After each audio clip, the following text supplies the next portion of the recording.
લોકો ફરિયાદ કરતા રહે છે કે વાંચન ઘટી રહ્યું છે. એ ઘટી નથી રહ્યું પણ વધી રહ્યું છે. કેવી રીતે? તો જવાબ છે આ અહેવાલમાં. લાઇબ્રેરીએ વાંચન ઓછું થયું છે એ વાત અહીં ખોટી ઠરે છે. એ વાતને ખોટી ઠેરવે છે કે લોકોનું વાંચન ઓછું થયું છે.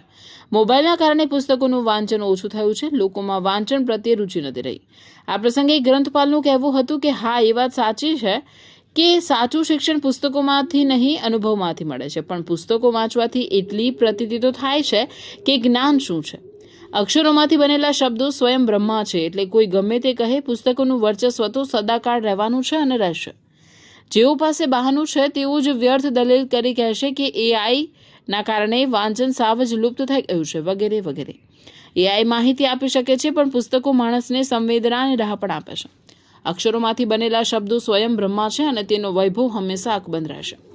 કેજે ચોકસી ચેરિટેબલ ટ્રસ્ટના ટ્રસ્ટી ગૌતમભાઈ કાંતિલાલ ચોકસી દ્વારા ભરૂચની જનતા માટે વર્ષ 2008માં ખુલ્લું મૂકવામાં આવેલું આ પુસ્તકાલય આજે એની સમૃદ્ધિની સ્વયં સાક્ષી છે.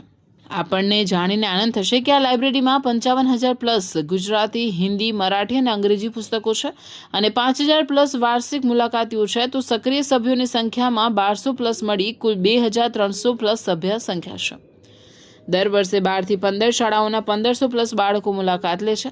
વાંચનલક્ષી ઉત્તમ સુવિધાવાળો 132 વિદ્યાર્થીઓની ક્ષમતાવાળો વાંચન ખંડ આખું વર્ષ ભરેલો રહે છે તે બહુ મોટી સિદ્ધિ છે.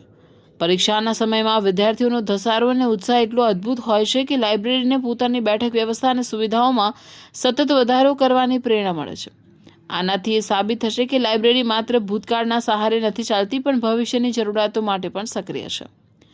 સીએ કે પોલીસ અધિકારી બન્યા પછી વિદ્યાર્થીઓ આભાર માનવા આવે છે તે ખૂબ જ હૃદયસ્પર્શી બાબત છે. જ્યારે આ યુવાનો પોતાની સફળતાની મીઠાઈ લઈને લાઇબ્રેરીના પગથિયે ચડે છે ત્યારે પુસ્તકાલયનું મૌન પણ જાણે ગર્વથી ગુંજી ઉઠે છે.